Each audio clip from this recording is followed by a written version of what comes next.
Agenda, on va commencer avec un mot d'introduction de la présidente de la commission Data Cloud, donc Jawahar Alala. Et puis ensuite, Philippe Tavernier, notre délégué général, par ailleurs membre du Hub France de GaiaX, viendra vous expliquer pourquoi en fait c'est important pour vous, adhérents, de vous mobiliser sur cette initiative. Et puis ensuite, on fera un petit tour de comment fonctionne GaiaX. Donc là, on aura Pierre Gronlier et Anaïs Biscap qui nous expliqueront la gouvernance et le fonctionnement de GaiaX. Et puis, on terminera avec Raja et Olivier qui nous expliqueront pourquoi c'est important et puis surtout comment faire pour rejoindre concrètement l'initiative. Et puis, un dernier temps de questions-réponses. Donc, moi, je m'arrête là. Je laisse tout de suite la parole à Jawahar pour qu'elle nous parle des enjeux de GaiaX. Jawahar, c'est à toi. Oui, très bien. Bonjour. Donc effectivement, je suis la présidente de cette toute nouvelle commission Data et Cloud. Donc ça s'y prête bien pour l'aspect de GaiaX. Effectivement, il y a de l'infrastructure et tout ça est traversé par de la donnée. Et donc c'est une nouvelle ordre noire de demain. Et je suis également donc la fondatrice et la CEO d'une société qui s'appelle Sysnaps, qui est spécialisée aussi dans la gouvernance et la gestion du cycle de vie de la donnée. Donc c'est vrai que c'est des sujets qui m'intéressent. Voilà, donc en ce qui concerne les enjeux de GaiaX, donc en tant qu'offreur du numérique, que peut-on attendre de GaiaX? Donc le projet GaiaX a été lancé en l'automne 2019 dans le but de développer un écosystème numérique en Europe. Donc ça nous correspond bien. Donc fournir l'environnement fondamental d'une infrastructure qui sert d'écosystème pour l'innovation et à l'émergence de nouveaux services basés sur les données. Créer un contexte de marché dans lequel les fournisseurs hyperscales peuvent être motivés pour s'aligner sur les objectifs commerciaux et de sécurité européens. Alors, pourquoi Numéum se saisit-il du sujet? Donc, pour assurer un haut niveau de visibilité et de prise en compte des actions et recommandations des adhérents de Numéum à travers l'association GaiaX et le Hub France auprès de tissus économiques, administratifs, des pouvoirs publics et des médias. Voilà, donc pour le slide suivant. S'il te plaît. Ouais, ça arrive. Merci.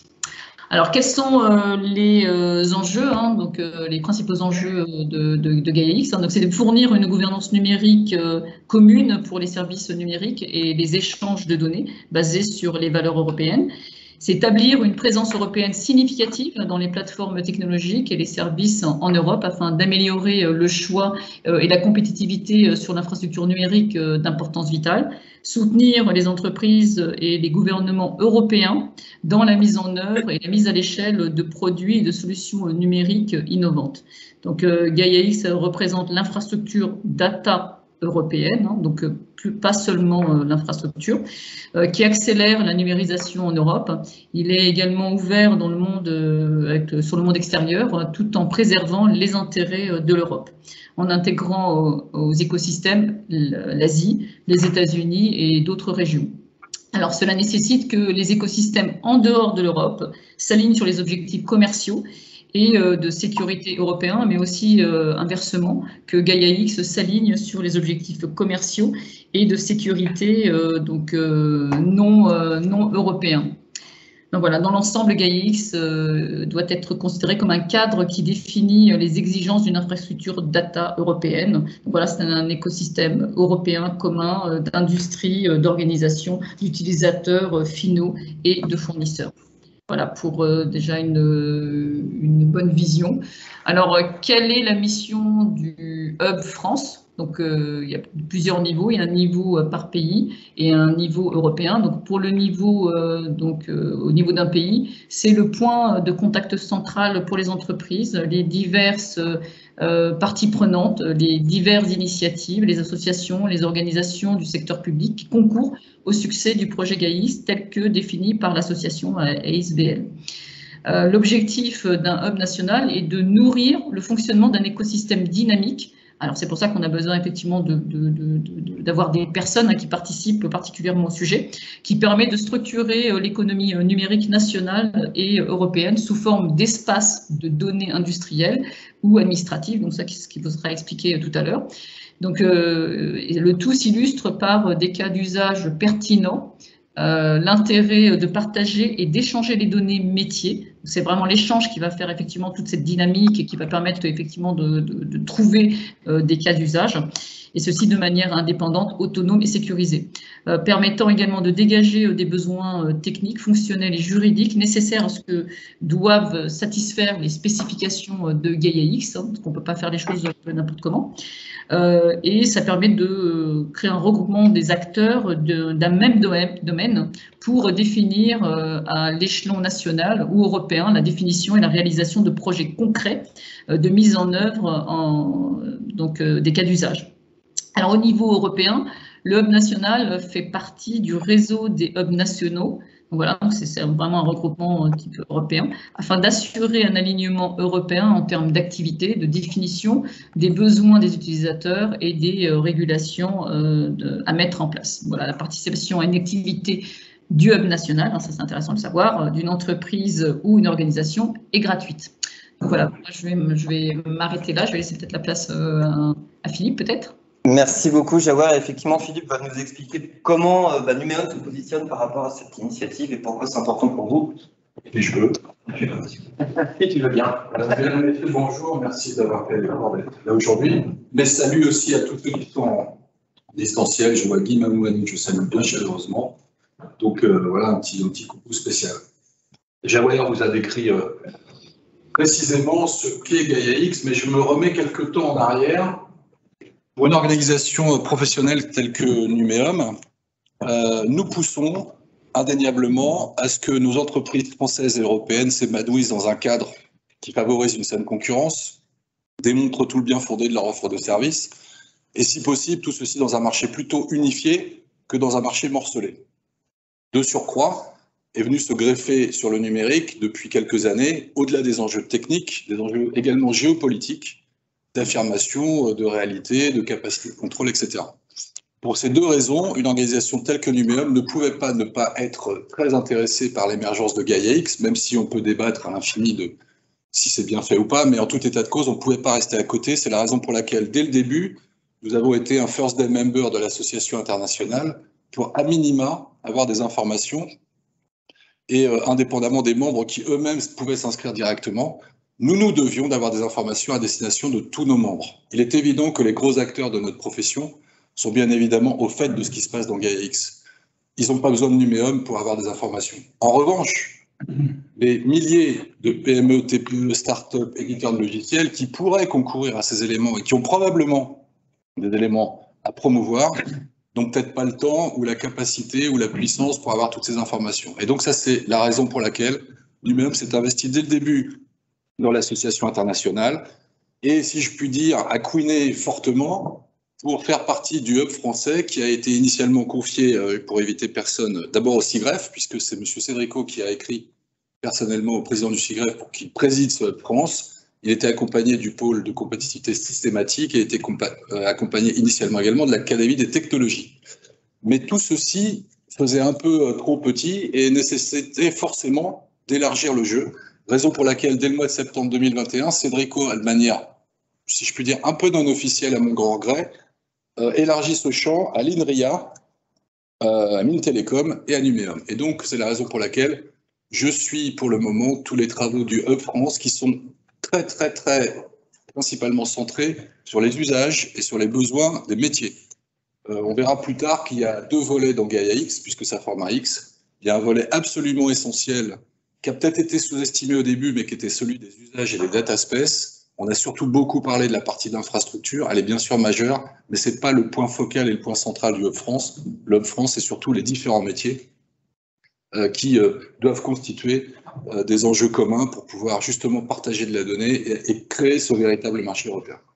Voilà l'intérêt d'être dans Gaia-X, voilà l'intérêt d'y participer plus nombreux, et donc j'espère que ce sera la démonstration qu'on fera ce matin, et la nécessité aussi de relayer tout ça fortement pour jouer notre rôle, rien que notre rôle, mais tout notre rôle au niveau européen dans la constitution de cette belle plateforme. Et M. Mamoumani a levé la main, donc déjà un souhait d'intervention. Oui, bonjour à tous. D'abord, je félicite Numéum de cet engagement parce que je trouve qu'on a besoin d'avoir comme ça notre profession représentée au sein de Gaia-X. Il y a un mot qui n'a pas été utilisé depuis le début de la présentation et qui pourtant me semblait être celui quasiment le plus important dans la définition, c'est celui de souveraineté. Et c'est pas un mot que je défends particulièrement, mais enfin, c'est quand même le mot qui avait été le plus utilisé au moment de la création de Gaia X, et qui, je vous le rappelle, a provoqué, justement parce que c'était pas aussi clair que ça, le départ de Scaleway. Alors, comment se fait-il que Numéum, dans cet environnement-là, ne se prononce pas? Sur quoi, Guy? Je ne sais pas, vous définissez Gaia X sans prononcer le mot souveraineté. C'est pas anodin. À mon avis, c'est pas anodin. Oui, alors, alors je vais faire ma réponse, mon cher Guy, qui encore une fois n'engage que moi. Primo, on est 15 et je suis presque convaincu que sur les 15, on aura 15 définitions de la souveraineté, en tout cas de son expression et de sa réalité. Et qu'il ne suffit pas de se prétendre souverain, j'en sais quelque chose, puisque tu sais très bien qu'il y a 10 ans maintenant, j'ai été un des principaux fondateurs d'un cloud souverain et véritablement souverain, puisque l'État avait mis un tiers du capital dedans. Donc, on peut avoir autant de définitions. Ce qui me paraît plus important, c'est justement de créer les conditions d'affirmation d'une forme de souveraineté. Et ça me paraît nécessaire, parce que l'Europe en tant que telle n'a jamais rien créé, à part des décrets, à part la Banque centrale, et puis des éléments de régulation. Mais ils n'ont pas créé en tant que tel un acteur. Et donc, cette expression de souveraineté doit être mise en œuvre avec des acteurs européens qui la partagent.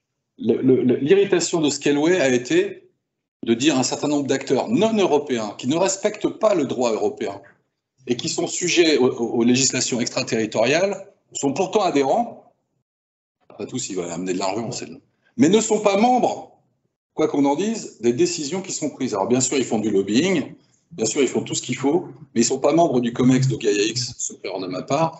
Et à partir de là, il est aussi important, compte tenu des réalités de marché, j'arrêterai là, Guy.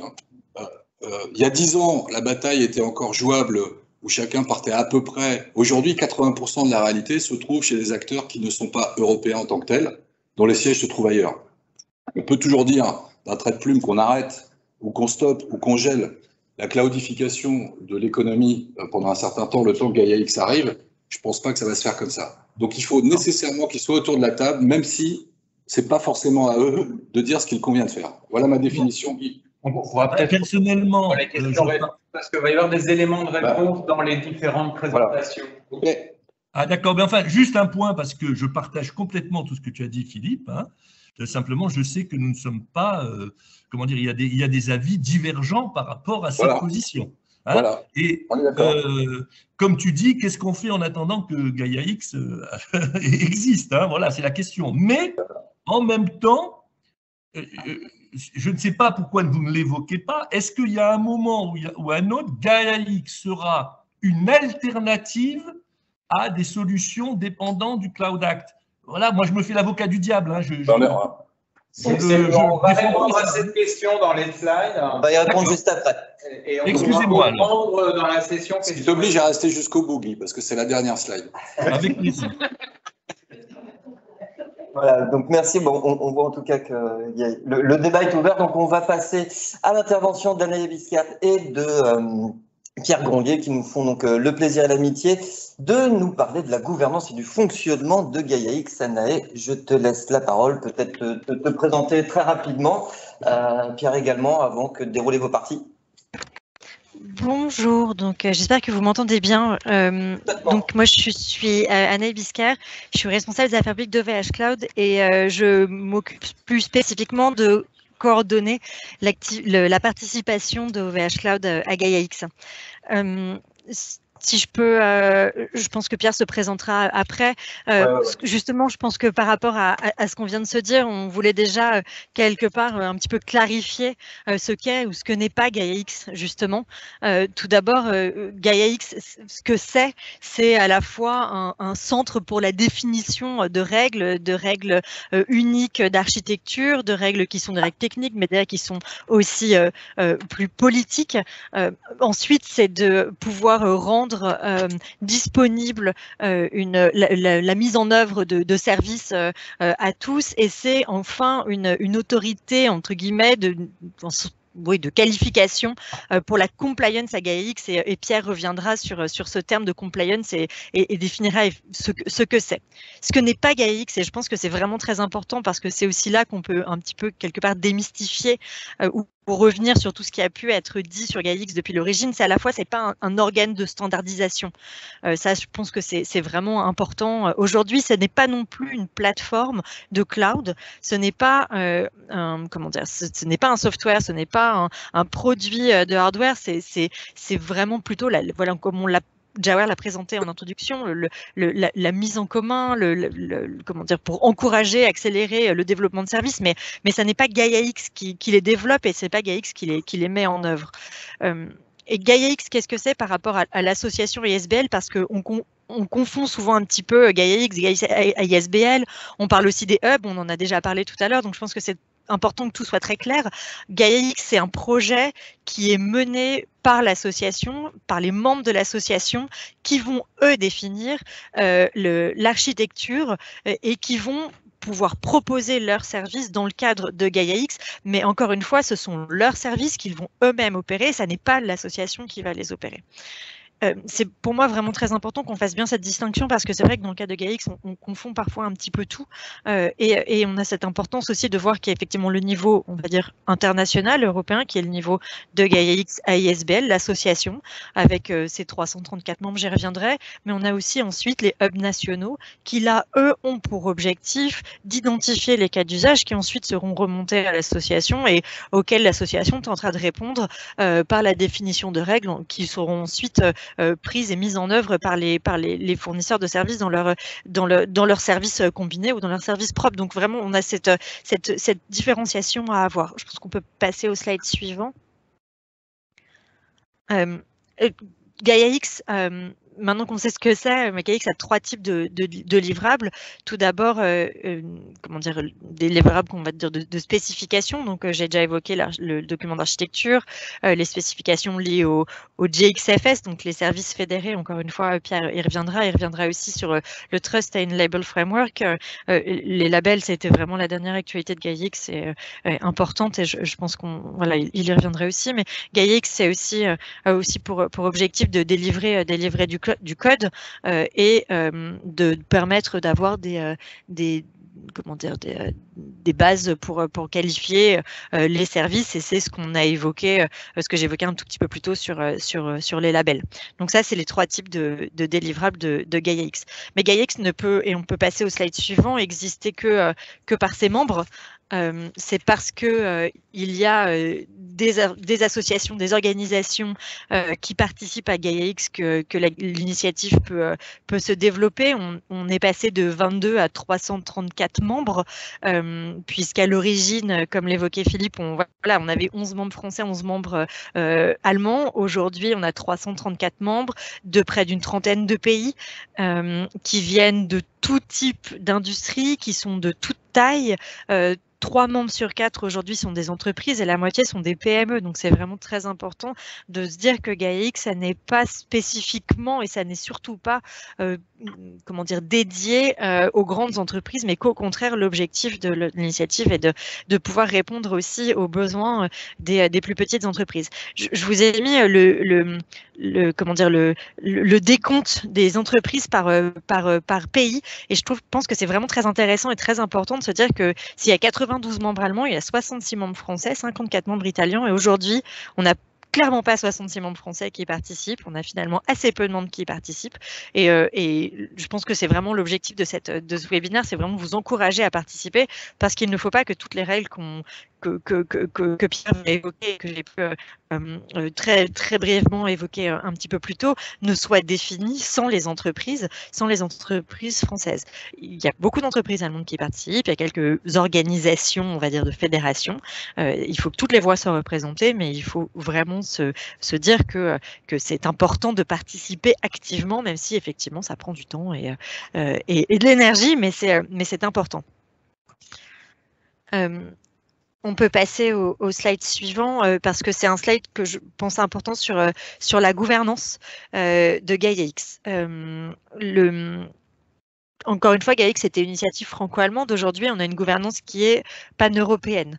Je vous ai mis un petit schéma sur l'origine géographique des membres. Aujourd'hui, on a 6 membres français dans le board avec un équilibre entre les membres fournisseurs de services et les membres utilisateurs de services, puisqu'on a 3 membres fournisseurs que sont Atos, OVH Cloud et Orange, mais on a EDF, BNP Paribas, et Airbus, excusez-moi, parmi les membres et qui, je vois, manquent à la liste que j'ai mise, j'en suis désolée, qui sont parmi les membres du board aujourd'hui français. On a dans ce board 6 vice chairs.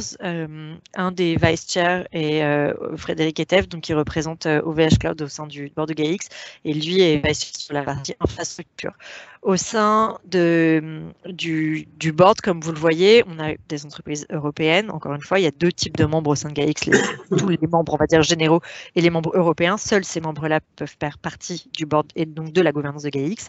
Et on a des membres qui sont providers, ou fournisseurs, utilisateurs, qui font un petit peu les deux ou qui sont des associations, des associations et pas spécifiquement des industriels.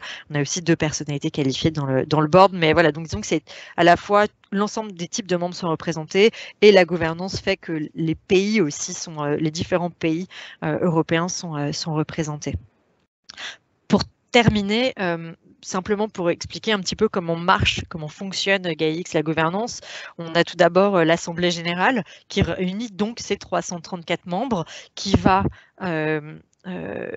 nommer ce board of directors qui va être lui conseillé par le General Advisory Board qui est plutôt composé de personnalités qualifiées, et le Governmental Advisory Board, qui est composé de représentants des États membres dans lesquels des hubs sont établis. À date, aujourd'hui, il y a 14 hubs, excusez-moi, dans l'Union européenne, 2 en dehors de l'Union européenne, en Corée du Sud, et très dernièrement, un hub au Japon a été lancé.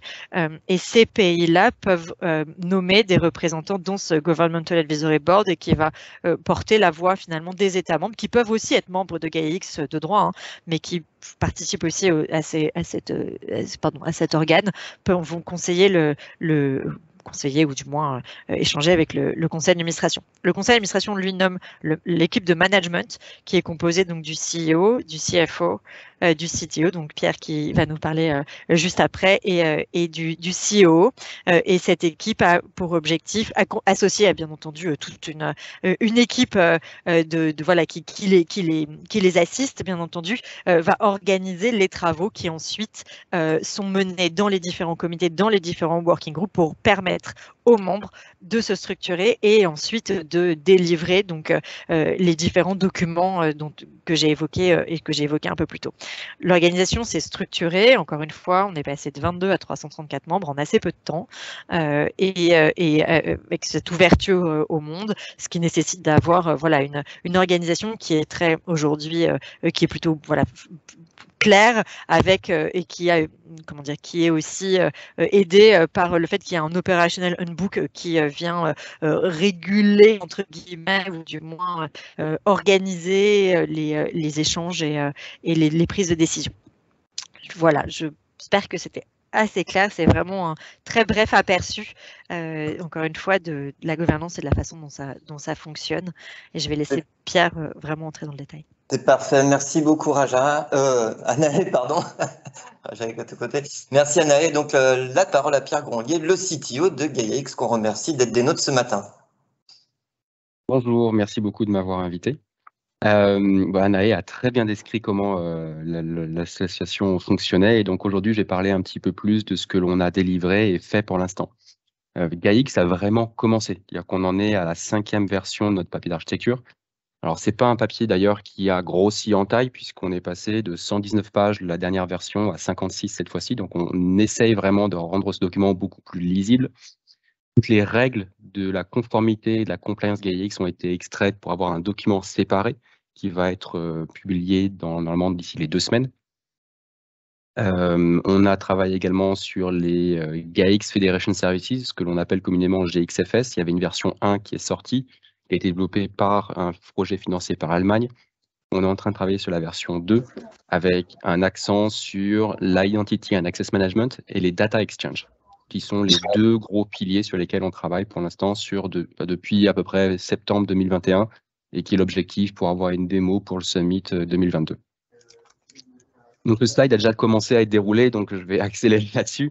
Il y a pas mal de... Alors j'ai rejoint en cours de route et puis j'ai vu quelques questions sur l'influence des acteurs US, GaiaX alternative au cloud US. Donc GaiaX, comme elle a très bien dit Anaïs, ce n'est pas un cloud provider, ce n'est pas un broker. Donc n'attendez pas d'avoir des services fournis par l'association. Ce que vous allez pouvoir avoir, ce sont des services qui sont fournis par vos consommateurs, producteurs actuels, qui ont été vérifiés d'un point de vue transparence et conformité par GaiaX. Et cette conformité, justement, ces critères-là que l'on vérifie, ce sont ceux que l'on a décrits dans ce qu'on appelle le Trust Framework. Alors au début, on avait appelé ça GaiaX Compliance, mais le mot compliance a certaines définitions en anglais qui étaient des implications légales. Et donc, on l'a renommé en Trust Framework, puisque l'objectif de ce cadre de travail, c'est de fournir des attributs qui permettent justement de redonner confiance aux utilisateurs dans la consommation, l'accélération de services numériques. Donc, j'arrive maintenant aux fin du slide. Donc, GaiaX, la mission, si on devrait vraiment la résumer, ça serait comment est-ce qu'on accélère notre transformation numérique. Alors, en général, on utilise le mot en gardant notre souveraineté. Mais la notion de souveraineté se réfère à un souverain. Donc, à moins que le souverain, c'est le tsar, c'est un roi, c'est un empereur, c'est un président. Nous, ce que l'on va pouvoir déterminer en tant qu'individu et de société privée ou publique, c'est notre niveau d'autonomie. Il y a deux autonomies principales, l'autonomie légale et l'autonomie technique. La partie autonomie légale, on va retrouver tout ce qui est par exemple l'application de lois extraterritoriales, le blanchiment d'argent, avoir du KYC, le Know Your Customer, le Know Your Business, avoir par exemple la traçabilité du user consentment, consentement des utilisateurs pour tout ce qui est partage de données personnelles. Et on va reprendre cette légale autonomie dans en général ce qu'on appelle un document, un véhicule contractuel qui va définir les règles d'usage. La deuxième grosse axe sur notre niveau d'autonomie, c'est l'autonomie technique. Donc, à la partie hardware, machine, infrastructure. Alors, infrastructure, pas infrastructure as a service, mais vraiment infrastructure direct, silicone, le CPU qui serait fabriqué en Europe. Ça, il y a d'autres associations, il y a d'autres initiatives en Europe, l'IPCUI en est une, qui se focalise là-dessus. GaiaX va alors, les couleurs ici ont été changées, donc ça se voit un peu moins, mais GaiaX, la partie scope GaiaX, c'est tout ce qui est en bleu foncé. Bleu clair, c'est hors scope, hors sujet. La partie data, telle qu'on l'a définie en GaiaX, c'est vraiment la donnée ISO, la définition ISO du mot données, c'est-à-dire le logiciel et le dataset.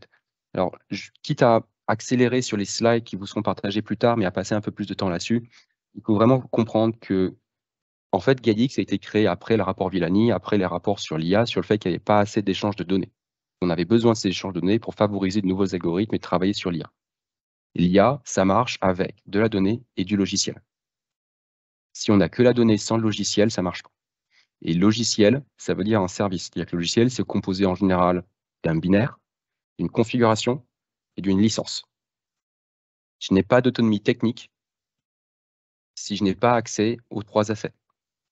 C'est-à-dire avoir un jeu de données dans un data lake ou même de la donnée déjà nettoyée sans avoir accès au logiciel qui me permet de la traiter, c'est bien, c'est un gros fichier zip ou un Kafka pour des events, mais ça me permet pas de traiter, d'extraire de la valeur.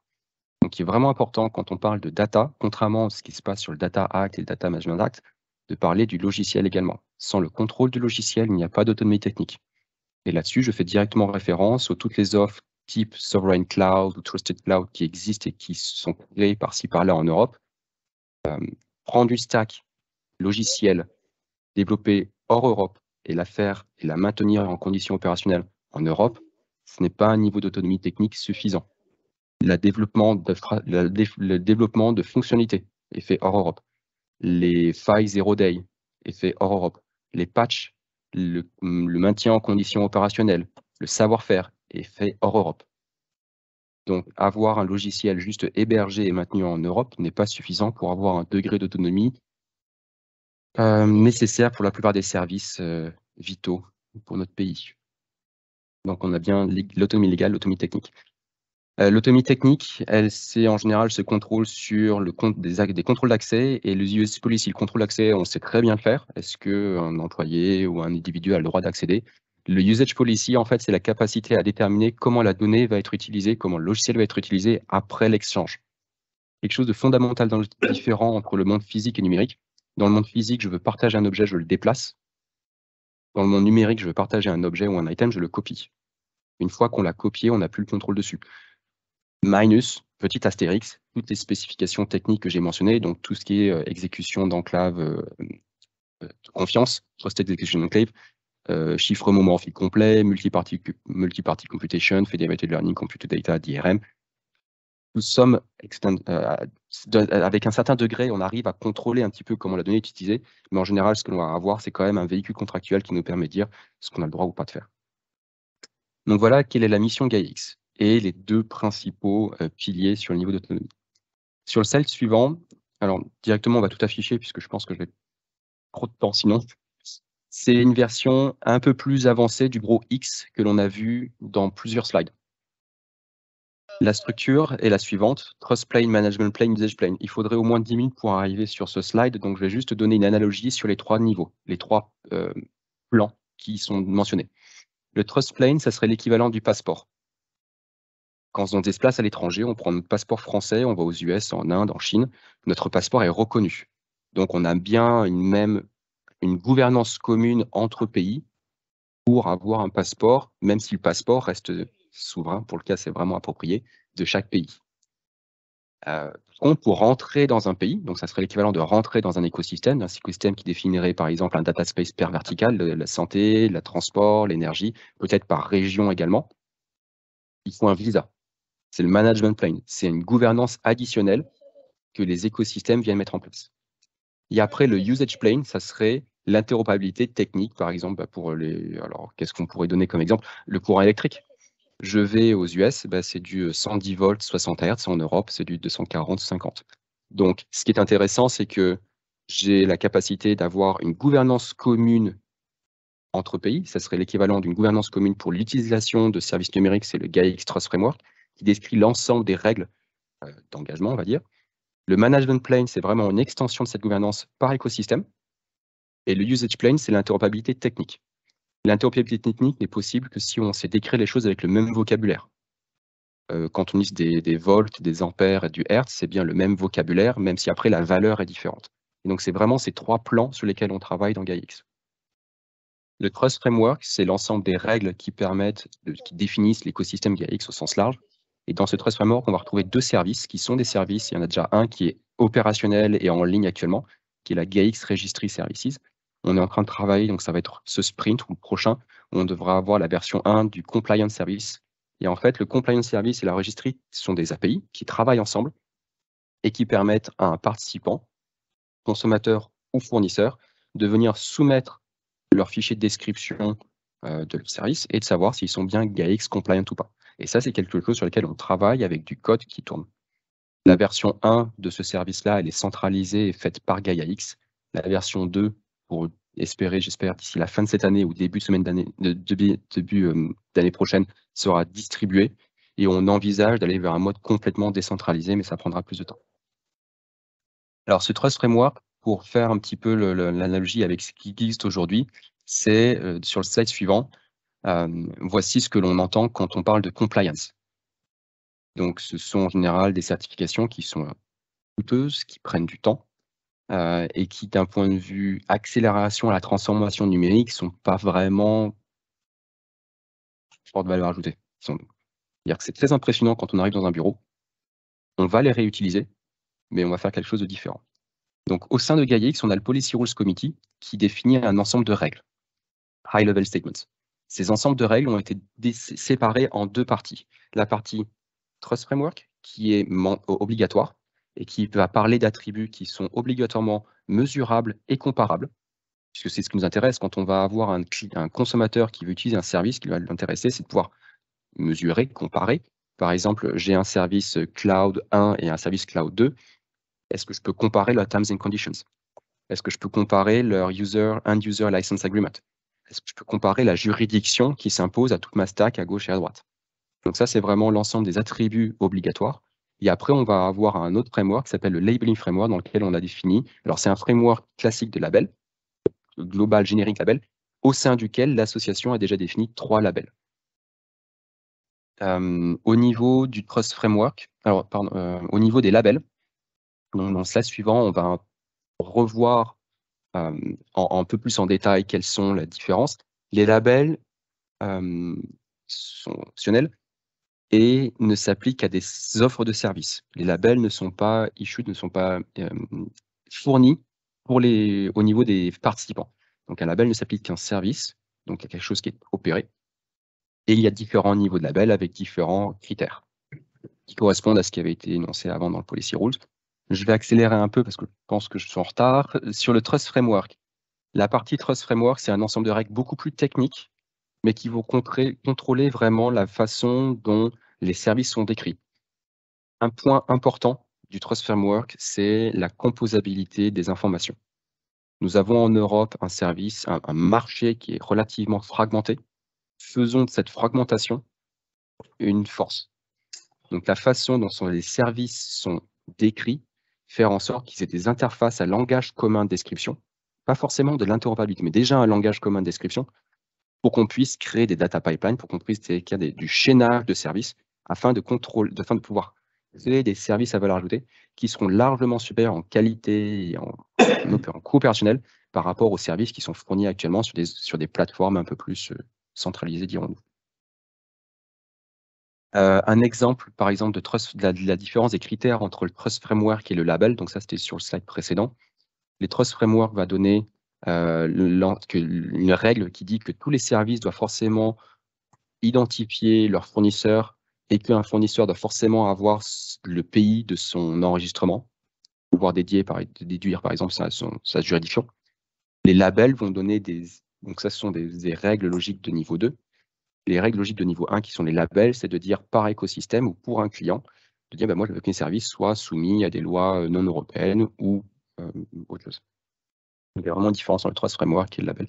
Et pour donner la conclusion sur le Trust Framework, du coup c'est vraiment quelque chose que l'on veut automatiser dans le sens comparable, mesurabilité. On utilise des spécifications autant que possible du W3C qui sont libres de droit, déjà implémentées. La plupart des descriptions qu'on utilise pour créer ce knowledge graph de properties, c'est basé sur du web sémantique. Donc, il y a des stacks, des couches logicielles très matures et qui pourront être utilisées. Et surtout, un point important, comme je l'ai dit, le marché européen est relativement fragmenté. Pourtant, on a vraiment des diamants, je suis convaincu en Europe. Comment est-ce qu'on fait pour que vraiment les SMEs, les PME, soient inclus dans GaiaX? Si vous m'autorisez 2 minutes supplémentaires, je vais juste parler sur le slide d'après de ce sur quoi on travaille en 2022. Donc, je l'avais dit précédemment, rapidement, l'identité et le data exchange. Data exchange, en fait, on a 5 piliers principaux, dont 3 qui sont ici en gras, puisque ce sont les 3 sur lesquels on va se focaliser sur 2022. Les autres, on n'aura pas forcément la bande passante pour les traiter. Ou alors, ils seront des choses à plus long terme. Donc, Identity and Attributes, les Access Control, comme je l'ai dit, il y a une capacité d'imposer techniquement ou d'imposer légalement. Usage Control, Access Control, et le but, c'est de passer à un niveau actuellement où on a beaucoup de réglementations et de papiers PDF que l'on lit, à un niveau où on a plus confiance dans la digitalisation de l'économie, et parce qu'on ne pourra jamais complètement l'utiliser, une partie Terms and Conditions qui sont un peu plus légères à contrôler et à comparer. La digitalisation de l'économie, c'est un exemple que je peux donner, c'est également le changement de gouvernance humaine vers une gouvernance numérique. Quelque chose qui paraît évident maintenant, mais il y a quelques années, pour faire un transfert bancaire, on allait dans une agence, dans la rue, et on faisait confiance à la personne en face de nous parce qu'il y avait le logo, la bannière, les couleurs, la chemise avec le pins. Maintenant, on fait confiance au petit canavert qui se trouve dans notre URL. Donc, on est bien passé d'une gouvernance humaine à une gouvernance numérique en faisant confiance à des signatures cryptographiques. Et c'est exactement ce que GaiaX va chercher à mettre en place. Data Interoperability, là-dessus, je vais juste repousser et pointer vers un excellent livre Data Mesh qui représente un nouveau paradigme sur la data en tant que produit ou data as code. De la même façon qu'on a infrastructure as code, On pourrait très bien avoir data as code. Policy negotiation, c'est vraiment la capacité de pouvoir calculer des contrats automatiquement. Alors, je donne un petit exemple, je ne sais pas si c'est très lisible, dans la partie en bas à droite, où input, c'est la description de mon consommateur. La partie à gauche, c'est mon fournisseur. Au milieu, c'est juste des données génériques data. Et en fait, la règle, par exemple, dit que la legal address country doit faire partie de la European Economic Area. Et ça, c'est quelque chose sur lequel on est capable de calculer automatiquement. Et la partie confiance de ce framework vient du fait que ces assertions et ces règles sont signées par des clés cryptographiques venant du framework IDAS, qui est notre identité numérique européenne. Donc, on a bien un binding légal sur ces assertions et c'est sur le contrat qui est calculé. Et après, le dernier point sur le quatrième, donc la traçabilité, c'est le résultat de ce contrat, il faut le stocker pour avoir la traçabilité de ce qui a été convenu. Et la traçabilité, voilà. Et la discoverability, c'est encore un autre sujet qui viendra après. Merci beaucoup. Merci beaucoup, Pierre. On a mis donc les références pour garder le contact avec GaiaX. Merci beaucoup pour cette intervention qui était très claire. Je ne sais pas si on a des questions sur ces aspects techniques ou si on peut enchaîner directement sur ce qui suit. Il y avait juste, si vous me le permettez, à un moment donné, quand j'ai rejoint, j'ai entendu il n'y a pas d'opérateur américain au niveau du board de GaiaX. C'est tout à fait exact.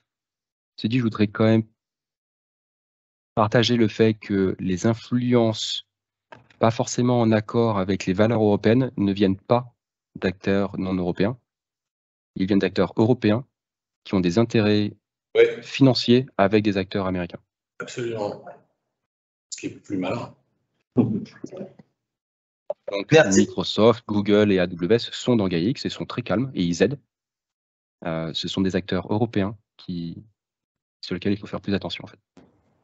Merci beaucoup pour cette précision qui méritait d'être... C'est pas forcément français d'ailleurs. Pas forcément français, non. Une donnance. On va enchaîner sur notre troisième et dernière séquence. Donc, pourquoi et comment s'engager? Donc, concrètement, maintenant que vous savez tout sur GaiaX, même si j'ai vu une petite mention qui nous engageait peut-être à aller plus loin sur ces aspects techniques, on pourra peut-être faire un webinaire destiné vraiment à la technique de GaiaX et puis à tous les travaux qui sont conduits. On en reparlera notamment en commission DataClad. Donc, venez nous rejoindre pour faire le programme de cette seconde partie d'année 2022. Mais là, on va enchaîner donc avec Rajashiki, que je salue, qui est à distance, et puis Olivier Senot, qui est avec nous de DocaPost, qui vont pouvoir nous expliquer concrètement comment est-ce qu'on s'y prend pour faire partie de cette belle aventure. Merci. Alors bonjour, effectivement Rajashiki, je suis responsable des programmes innovation chez 3DS Outscale. 3DS Outscale, c'est la filiale cloud de Dassault Systèmes et je suis ici pour vous parler de pourquoi et quel est l'intérêt pour nous en tant qu'acteurs du numérique de faire partie de l'association GaiaX. Je rappelle juste, 3DS Outscale a fait partie des membres fondateurs de GaiaX. Alors en fait, GaiaX s'adresse à toute entreprise concernée par la donnée, toute entreprise ou organisation qui a compris l'importance de la donnée, que ce soit pour améliorer ses modèles opérationnels ou pour créer de nouveaux services. En intégrant GaiaX, on accède au processus de décision, des décisions sur les bases techniques et technologiques qui ont été présentées par Pierre, mais aussi on peut participer aux discussions sur les règles de confiance et les labels du cloud européen, là aussi, qui ont été présentés précédemment par Pierre. Alors, GaiaX permet également de fédérer des espaces de données pour que cela se passe et se fasse dans des conditions acceptables. Ça veut dire quoi? Ça veut dire qu'il faut qu'on ait confiance et dans les espaces dans lesquels nos données se positionneront et en adéquation avec nos valeurs, avec les valeurs et réglementations européennes.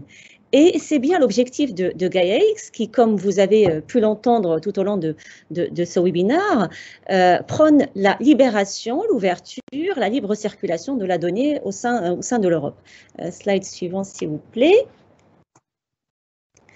Alors, tout cela repose sur la base basse de ce X dont on a parlé, c'est-à-dire le cloud, les fournisseurs de services autour du cloud, Et pour pouvoir tirer parti de ces infrastructures, de ces services, on doit les utiliser sereinement, c'est-à-dire être certain que les données, les traitements algorithmiques soient bien protégés.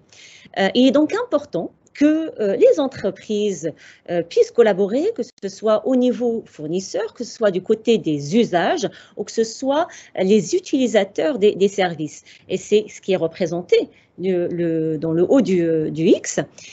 Et ceci dans tout secteur, et c'est ce que j'ai encadré là avec du rouge, que ce soit sur la mobilité, la santé, l'énergie, l'agriculture, ou encore l'espace dans lequel nous, chez 3DS Outscale, sommes fortement impliqués. La slide suivante, s'il vous plaît. Alors, ce qui fait le fondement de Gaia-X, c'est d'aider à construire des espaces de données au niveau national d'abord, puis ensuite européen, et qui permettront aux données de circuler entre les entreprises dans différents secteurs au niveau européen. Donc, il est important que les acteurs de la donnée, chacun dans son secteur, chacun dans son domaine d'activité, puissent apporter sa vision, ses difficultés, ses contraintes, ses recommandations, parce qu'on l'imagine bien, la mise en place de ces espaces de données vont susciter un certain nombre de questions, un certain nombre enfin, chacun peut apporter sa vision sur ces espaces de données, ses difficultés, ses contraintes, ses recommandations. Et comme je disais, ça peut susciter des questions, et c'est à travers l'échange et la collaboration qu'on peut mieux adresser et mieux répondre à ces questions.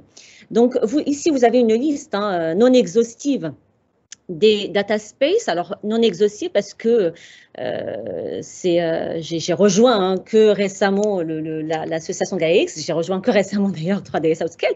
Et en tout cas, la dernière plénière, il y a eu, enfin, j'ai entendu qu'il y a eu des nouveaux groupes de travail qui ont rejoint le hub, et si ma mémoire est bonne, c'est autour du tourisme, l'automobile, etc. Donc en fait, voilà, c'est en perpétuel changement, et voilà, les data space se créent au fur et à mesure.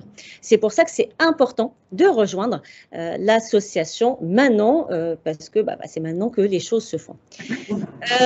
Je vais faire un focus sur un de ces data space où 3DS Outscale est fortement impliqué et qui était l'initiateur avec deux autres acteurs qui sont CS Group et Rea Group. On avait démarré tout petit. Aujourd'hui, ce groupe de travail regroupe 19 membres, aussi bien des agences spatiales comme l'Agence spatiale européenne, ESA, le CNES, mais aussi des fournisseurs de stations sol, des intégrateurs de services numériques. Vous pouvez le voir à travers les logos des entreprises qui font partie de ce data space. Et ces 19 membres, avec ces 19 membres, on s'est aligné sur un position paper que j'ai mis ici, et qui présente essentiellement deux use cases concrets. D'abord, un cas d'usage sur la fédération des données spatiales. Concrètement, c'est le programme Copernicus qui offre 5 plateformes DIAS, Data Information Access Service, et ces DIAS, ils ont besoin de communiquer pour en tirer plus de valeur, pour mieux profiter de ces services. Et qui plus est, ces plateformes sont sur des espaces et des clouds différents. Le deuxième use case, c'est le segment Sol as a Service, le GSAS, Ground Segment as a Service, à l'image de ce qui se fait déjà dans le monde de l'IaaS et dans le cloud computing. Donc, ce sont ici deux exemples de use cases qui ont été proposés conjointement par les membres du groupe de travail et qui permettent d'identifier, de construire un consortium autour d'un sujet bien défini, ce qui fait gagner du temps, ce qui fait qu'on se connaît déjà, et en vue de montage de projets collaboratifs ciblés, prétendre peut-être à des financements européens, nationaux, voilà. Tout ça, bien sûr, avec le soutien des membres de l'association Gaia-X. Voilà, maintenant je donne la parole à Olivier Senou qui vous présentera quelques Lighthouse Projects et vous parlera du comment. Alors voilà, parce que merci Raja. Donc tous les intervenants ont beaucoup insisté sur le fonctionnement, sur l'intérêt. On va voir maintenant comment participer. On va mettre les mains dans le cambouis, si je puis dire, pour savoir comment arriver. Alors les quelques Lighthouse Projects qui sont des projets sélectionnés par GaiaX comme mettant en avant l'ensemble des savoir-faire et de l'intérêt lié aux participations de GaiaX. Vous en trouvez certains que vous connaissez en France comme Hack Data Hub, qui s'intéressent justement au contrôle de la donnée agricole de retour vers les agriculteurs, puisqu'ils avaient perdu cet accès aux données au profit des grands fournisseurs de matériel agricole qui récupéraient l'ensemble des données et s'en servaient à des fins lucratives. Donc là, Hack Data Hub vise vraiment à fédérer l'ensemble de la filière agricole et récupérer, maîtriser, valoriser les données pour le compte du monde agricole et non plus pour le compte d'autres acteurs financiers. Je ne vais pas les décrire tous. Structure AX, vous en avez certainement entendu parler, comme Catena X qui est très impliqué dans l'automobile, notamment allemande, et qui va viser à homogénéiser les échanges de données entre les suppliers automobiles, entre les fournisseurs automobiles de l'ensemble des constructeurs allemands, mais aussi français et demain européens.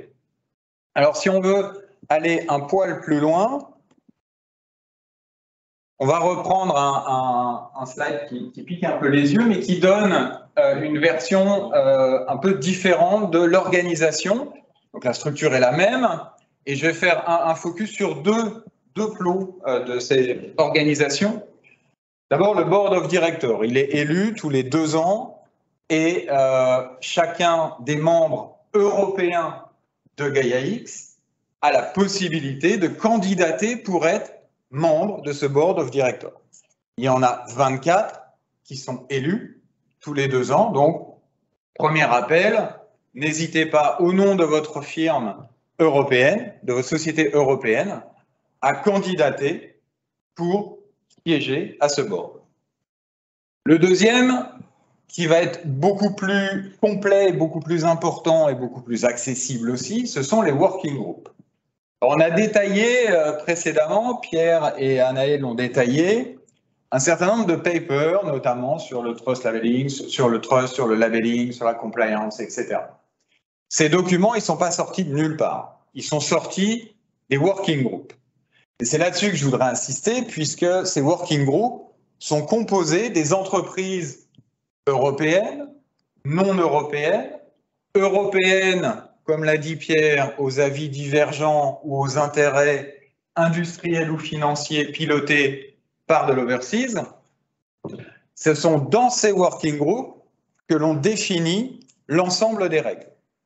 D'où l'importance pour les 66 entreprises françaises d'être présents dans ces working groups pour défendre notamment les orientations que M. Mamou, désolé votre nom n'apparaît pas en entier, Mamou Mani présentait, qui sont les orientations spécifiques ou volontaires de la France vers une notion de souveraineté ou vers une notion qui peut être différente des notions poussées par les autres pays.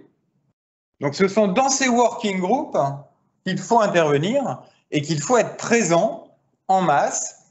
C'est des sujets complexes, pointus, et qui sont le terrain de jeu favori de l'ensemble des lobbies overseas ou européens aux intérêts contrariés qui sont présents dans ces working groups. Donc l'appel là aujourd'hui, c'est vraiment de participer à ces working groups, de briguer des postes de chair de working group pour piloter l'ensemble des travaux et apporter la voix française, en l'occurrence, dans ces working groups. Alors, sur le deuxième intérêt, c'est faire partie de GaiaX, s'impliquer dans GaiaX, ça a aussi un impact financier et business.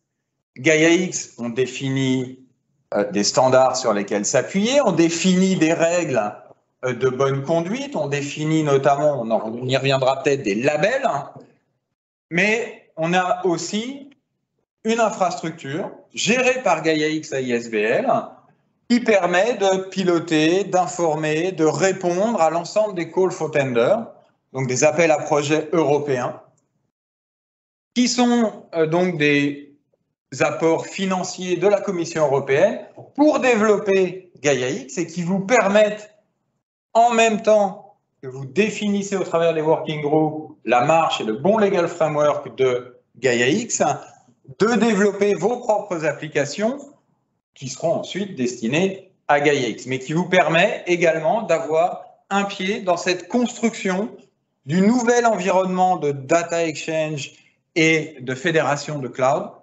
qui prend corps au travers de GaiaX.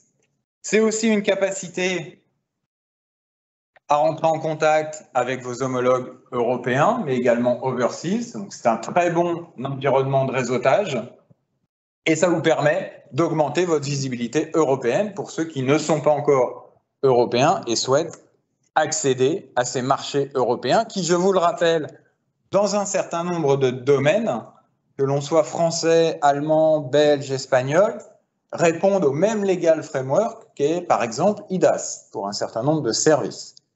Donc, à partir du moment où vous êtes compliant IDAS dans un pays européen, vous avez capacité à vendre votre service dans les mêmes conditions dans tous les pays européens. Alors, maintenant qu'on a décrit un petit peu ces deux points, comment faire techniquement pour rentrer et le parcours pour rentrer dans GaiaX, rentrer dans les working groups et participer activement à la présentation, à la fabrication de GaiaX. Tous les mois, il y a une session de onboarding. La prochaine est le 25 mai. Ceux qui ne sont pas encore ou qui veulent plus d'informations peuvent y participer. C'est gratuit, évidemment. C'est en anglais, puisque la langue d'expression au sein de GaiaX, c'est l'anglais. Devenir membre, c'est un élément technique. Vous aurez ensuite accès à une plateforme collaborative, donc le DCP. Je vous ai mis l'adresse ici, qui vous donne accès à énormément d'informations. Ce DCP regroupe tous les documents publiés, mais également tous les documents en cours de construction, des tutoriels sur le fonctionnement de chaque working group, les comptes rendus de chaque réunion de chaque working group, ce qui vous permet de voir et d'apprécier les décisions qui sont prises au sein de ces working groups, et qui vous permet de vous faire une idée précise du ou des working groups qui vous semble important d'intégrer pour influencer et pour créer ce legal framework GaiaX qui vous convient. Donc ce DCP, c'est vraiment l'endroit où vous trouverez 100% de l'information nécessaire,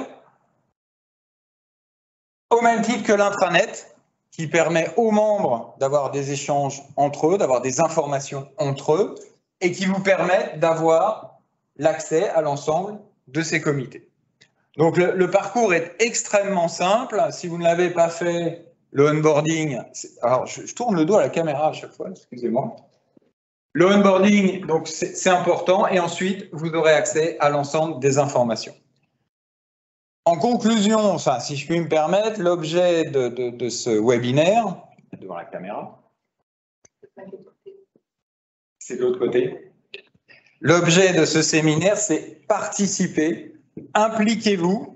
C'est extrêmement important, à la fois pour l'avis de GaiaX, mais aussi pour l'avis de l'infrastructure industrielle française, pour qu'elle puisse donner son avis et avoir un poids face aux autres acteurs, européens ou non européens, qui fabriquent, qui construisent cet environnement GaiaX. Donc l'appel est lancé, impliquez-vous, vous en aurez des bénéfices immédiats et à long terme. Merci beaucoup. Et c'est à vous. On est arrivé au terme, donc il est midi pile. Si vous êtes d'accord, on va peut-être faire 5 minutes de rap, 5-10 minutes de rap. Profitez-en, on a encore un certain nombre d'intervenants qui sont connectés. Donc si vous avez des questions, voilà, levez la main. Très bien, Clément. Donc je vous laisse ouvrir votre micro, poser votre question. Oui, Bonjour, Clément Laloux, Amadeus. J'ai une question sur le lien entre Gaia-X et l'Alliance for Cloud, qui est développée au niveau européen et pilotée par Thierry Breton et ses équipes, et qui est un cénacle beaucoup plus restreint, qu'on a d'ailleurs intégré nous à Amadeus aussi, les membres Gaia-X depuis l'origine. Mais je voulais savoir quel était le niveau d'échange et la complémentarité entre les deux initiatives. Je ne sais pas qui peut éventuellement répondre à cette question. Alors, c'est plutôt une question qui s'adresse aux relations ISBL, European Alliance. Peut-être Pierre peut prendre la parole. Pierre. Sinon, Anaë. Anaï aussi. En fait, il ne reste que Jawar, Raja et toi, Olivier. Pierre est parti, je viens de vous écrire quelque chose.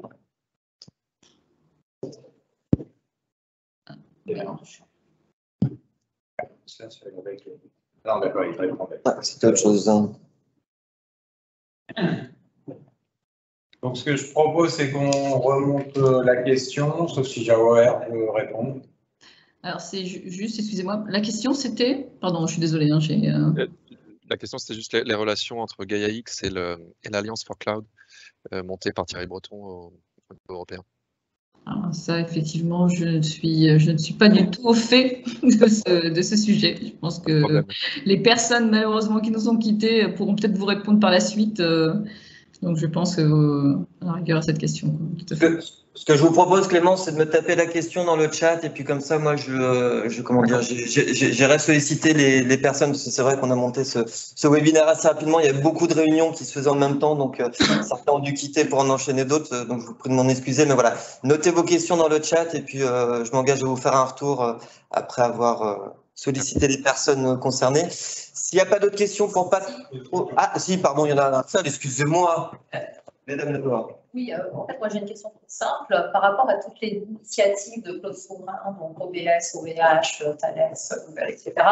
Donc, est-ce qu'il va y avoir donc une labellisation de ces initiatives via Gaia-X? Enfin, comment ça va fonctionner? Alors, je vais me mettre là.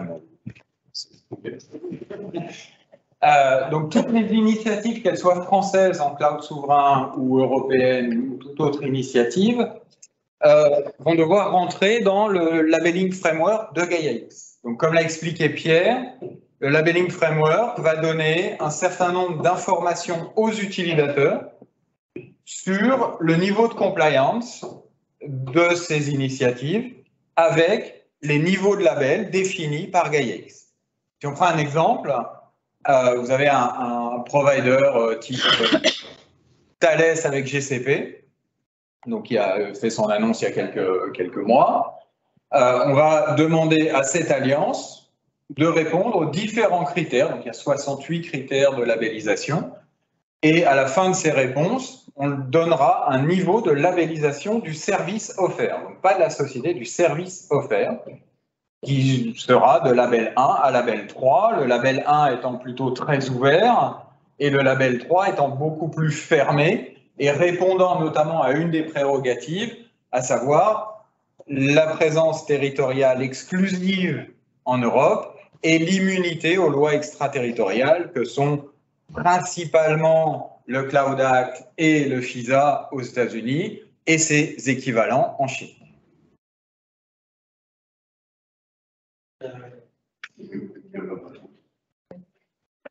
Oui, une autre question.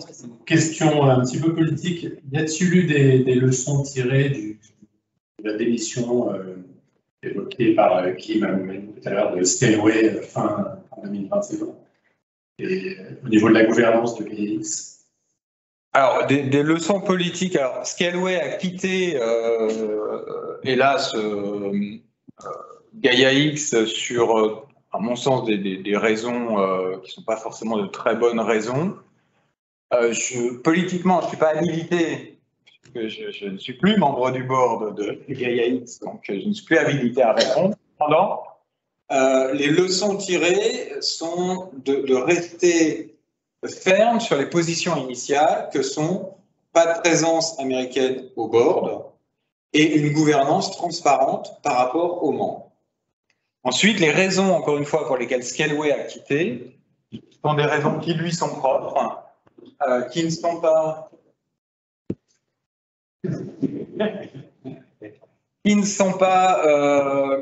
qui n'étaient pas en ligne avec les directives Gaia-X. Aujourd'hui, fabriquer un framework tel que Gaia-X en voulant systématiquement exclure l'ensemble des acteurs non européens est une orientation qui n'a pas été prise par Gaia-X, puisque aujourd'hui la technologie, et Pierre l'a dit, 80% de la technologie up-to-date est overview. Et je laisserai, on pourra prendre la question peut-être pour la poser à Francesco, qui est celui habilité à répondre à ce genre de questions. Dernière question, avant de boucler. Une remarque peut-être, Rainer Berger-Lebon, moi ça fait à peu près un an que j'essaie de monter, de monter dans le dataspace secteur public du Hub français qui n'existe pas. Je crois que j'ai ameuté à peu près tout le monde dans les instances du Hub français, jusqu'à la DGE, et pour autant ça n'aboutit pas. L'inquiétude, c'est qu'effectivement, il y a l'équivalent d'Allemagne, et donc que les choses se fassent au niveau allemand, avec une organisation territoriale qui n'a strictement rien à voir avec la France, et du coup, ça souhaite pas qu'il soit le cas. Voilà, donc, appelons s'il y en a qui sont intéressés par ce dataspace secteur public qui adviennent un outil de droit et puis revenir vers nous, parce que nous, on est tout à fait bonheur de travailler sur ces sujets. L'appel est entendu, effectivement. Donc, le France est là pour effectivement faire naître ce dataspace et le raccrocher au niveau européen, au dataspace de même nature, dont celui allemand dont vous parlez et connaît très très bien, qui effectivement ne pourra pas avoir la même organisation. C'est à peu près sûr que les use cases n'ont pas été vus. Pas du tout. C'est sûr que l'organisation allemande est incomparable à d'autres organisations. Donc si on ne se bouge pas, nous, c'est ça qui fera faux au niveau européen. L'appel est lancé à la fois aux acteurs du MEOM et aux acteurs du Hub français qui nous écoutent. Bien, écoutez, merci à toutes et à tous. Merci chaleureusement à nos intervenants, Jawar, Philippe qui a dû nous quitter, Anna et Pierre qui étaient présents, Raja et Olivier qui est venu sur place. Merci à tous les 6 de vos interventions. Simplement, un tout dernier point. Donc, on va poster le replay de ce webinaire sur notre chaîne YouTube. Je vous ai mis le lien, donc vous pourrez y accéder. Les slides seront diffusés également. Et donc, voilà, un grand merci à toutes et à tous. Je vous souhaite un bon appétit. Puis nous, on va rester encore un petit peu pour ceux qui sont en interne, qui veulent échanger, puisque c'est ça aussi qui est en physique, networker. Donc, merci à toutes et à tous de vous être connectés. Et je vous dis à très bientôt. Au revoir. Merci.